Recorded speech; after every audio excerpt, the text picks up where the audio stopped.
Hello everyone, village daily blog এক্সিবিশনে সবাইকে welcome.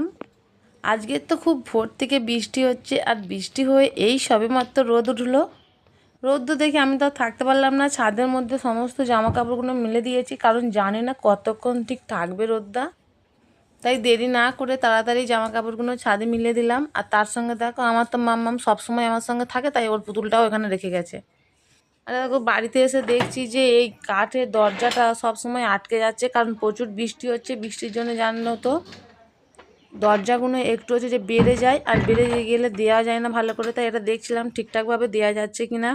আর চলো, এই দেখো একটা স্টিকার মেরেছে, স্টিকার মেরার আমার কি অবস্থা করে দিয়েছে দেখো আলমারিটা। কি বলবো, বাচ্চারা থাকলে এগুলো করতেই থাকে। আর এখানে তো ফুল গাছগুলোকে দেখছিলাম, সেরকম বিশেষ কিছু কুঁড়ি নেই এখন। আর ও দেখো, এবারে চলে এসছে আমার কাজ করতে।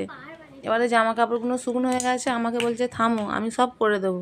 বলে কি কাণ্ডটা করছে একবার দেখো শুধু। আমার শাড়ি, সুন্দর শাড়িটাকে একটু ভাঁজ করলো, ভাঁজ করে এবার কি করে শুধু দেখো। মিচকে মিচকে হাসছে আর ভাঁজ করছে। ভাঁজ একটু ভালো করে করে নিল, কারণ দেখছে যে কতটা সুন্দর করে বসা যায়। আরে ভাঁজ করে নিয়ে এর উপরে দেখো কি কাণ্ড করেছে শুধু।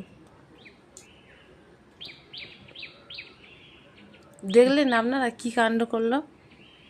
ও শাড়িটা ভাঁজ করে তার উপরে বসে পড়লো। যা দুষ্টুমি সব সময়।